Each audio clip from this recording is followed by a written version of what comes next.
Hey everyone, it's Rod Johnson, and this is going to be my Game of Thrones Season 8, Episode 3 review. Episode 3. So, this is what all the anticipation of Episode 2 was leading up to. This is going to be the longest film battle in all of TV and movie cinema. Before I get into that, if you like this video, please hit the like button and hit the subscribe button. And just show some love. Really appreciate it. So, okay, here. So, this episode, like I said, is the culmination of everyone getting prepared for the battle last week. It is everyone in the north, Dany and her armies, the Dothraki, and the Unsullied, and everyone else who has joined together and built up a mass of soldiers at Winterfell. And their attempt to stop the hordes of undead from the Night King. This episode starts off real slow because it's building up and it's full of anticipation because it's just showing you what's going to happen, and you know what's going to happen, but they don't let you have it right away. They make you wait for this, this giant battle is going to come. So we start off the episode. Everyone's out in the fields getting ready. The Red Lady shows up. The Red Lady hasn't been here since she burned Baratheon's daughter alive because she thought it was a sacrifice to the Red God. She shows up and tells the Dothraki to hold up their swords. They do, and they all start on fire, which is a kind of useless point, and I'm really wondering why this happened. But you have a giant mass of undead coming, and so you take all your horse warriors, the best warriors in the world, the Dothraki, and you go charge into the undead in the dark. So all the fire swords were to show you that, oh yeah, these guys are completely overwhelmed and screwed. And guess what? This isn't going to end well. I would like someone to explain to me why throwing the Dothraki in instead of keeping them with you and keeping them to defend the actual Winterfell close up was the call. There were some silly decisions in this entire episode, and that was one of the biggest ones that I was like, why is this happening? So the Dothraki charge in, and you just start seeing their swords go out because they're getting swarmed so badly. You don't know they're getting swarmed so badly because you can't see anything. And it's the whole question of why are you sending all these troops in where they can't see? It's a very silly question. There's lots of not seeing in this episode. I read on Twitter today someone complaining about the not being able to see the episode in general. The episode is very dark, but it was very visible in my opinion. They were using the darkness as this villain that was coming in along with the Night King and his horde, because it's the whole thing where you're more scared of the things you can't see than the things you can see. It's always been the case for me, especially when these kind of horror movies, and it builds the tension even more. So the Dothraki all charge in and are dead 2 seconds in. Their entire army is wiped out. And everyone's like, oh, we're in trouble, aren't we? And this is where they start firing big, the big slingshot things. I mean, they were firing them when the Dothraki were charging in, but they're just firing these fireballs into the wilderness, and then all of a sudden, all of the undead, the countless undead, are just running straight up at them, and it is the most overwhelming thing you can ever see, because it's not like you're fighting an army. You are fighting what can be best equated as a dam breaking loose, but instead of water, it's these undead coming at them. They are just flowing like water. There are so many of them, and they just swarm over everyone. everyone's fighting back. All the people that are there are fighting back. All your characters that you know are fighting back, and they fight for a while. They're sitting there doing it, but the numbers are so great that everyone starts being, completely overwhelmed. They all go inside. They all retreat into the castle. The Unsullied are doing a really good job of, kind of protecting the people who are retreating. Unsullied are still, I think, the best warriors in all of Game of Thrones. Like, they show in this episode and all these other episodes just how unstoppable they are. And they don't charge into battle on horses when they shouldn't and get all their people killed, which is a great A+ advantage over the Dothraki. So they're going in, and when all this started, everyone went down to the basement. All the women and children went down to the basement. But like, it was also like Tyrion's down there, and Sam was supposed to go down there, and yet he didn't. He decided to go and try to be brave, and almost died if he didn't die. We'll talk about it, but like, it was kind of vague on a lot of the things at the end there. But so they retreat everyone into Winterfell. Like, right before the battle started, Jon and Dany are like riding their dragons around and kind of like scouting. They kind of go to this hill up, like back away from Winterfell, so they could get an idea of things. And then they don't do much. After the undead swarm into the troops, they come in and start kind of torching the back lines of the undead.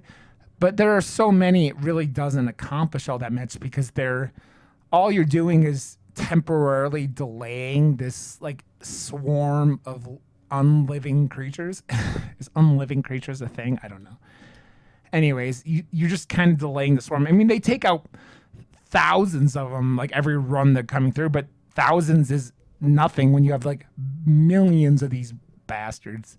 I mean, have to be millions of them. There's so many. It's like every creature who's ever died in the north, like north of the wall, is here.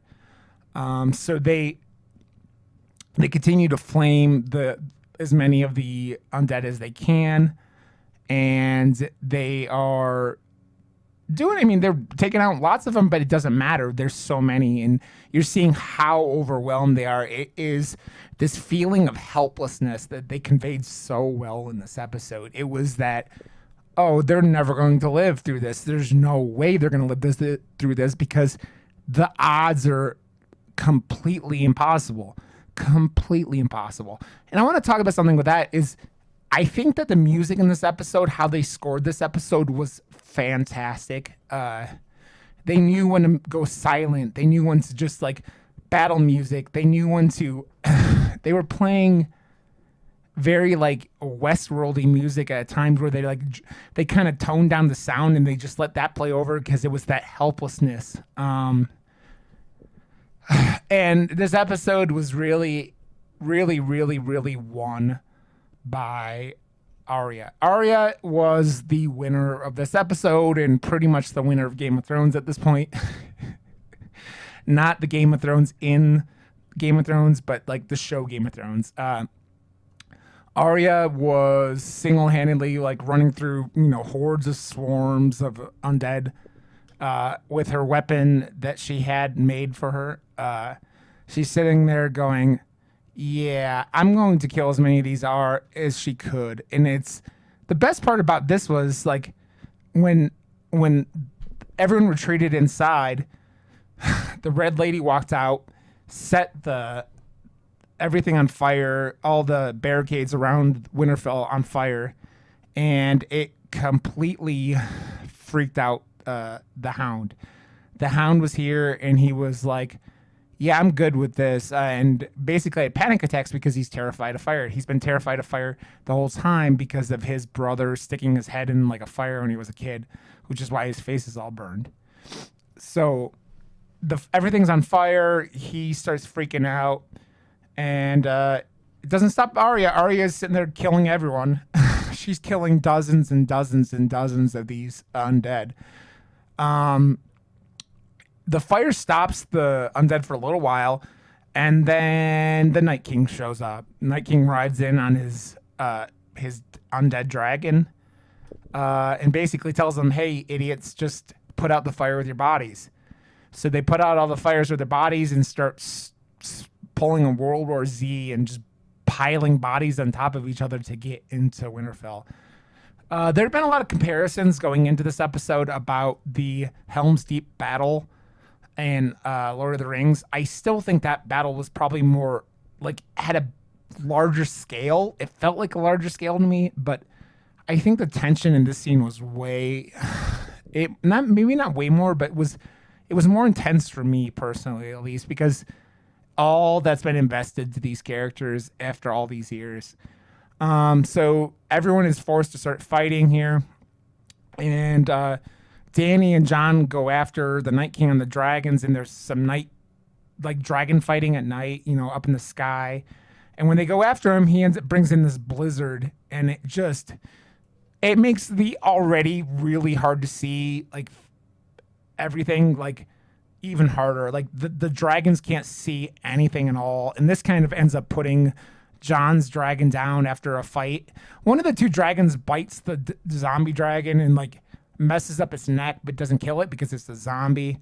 And knocks the Night King off of it, but that zombie dragon's still up there.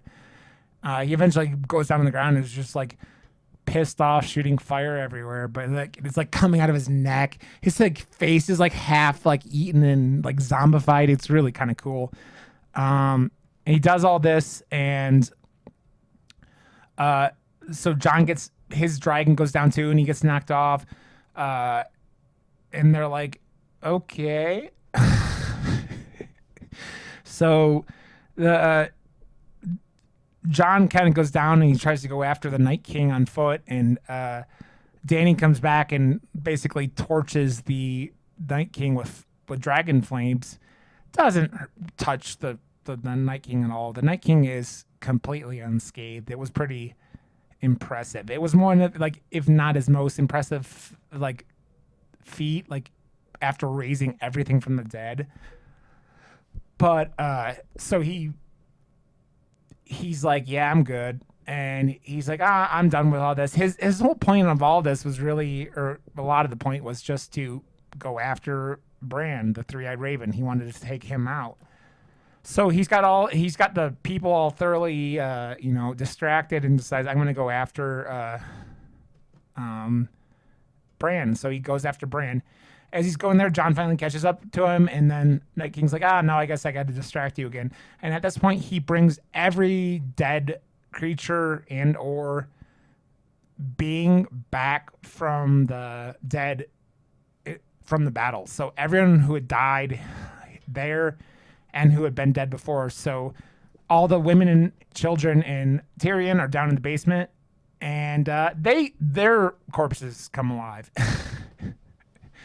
And Jon is surrounded by the dead of all his troops, and they start going after him, and then he fights, and then Dany saves him again. But Dany comes down on the ground and decides she's going to sit there on the ground with all the millions of zombies and just sit there, and her dragon gets stabbed 98 times, times 1,000. It's so I don't know if that dragon's alive or dead or whatnot. The North lost all their resources in this fight. So eventually the dragon goes off, and then Dany goes, she doesn't know what to do. She's completely shell shocked. Jon goes off and then proceeds to try to chase down the Night King, but sits there instead and tries to kill the zombie dragon for the rest of the episode, and basically does nothing. While all this is happening, Arya was, fighting and fighting and fighting, and eventually got kind of put into the library of Winterfell. She's in real danger, and then the Hound comes and saves her.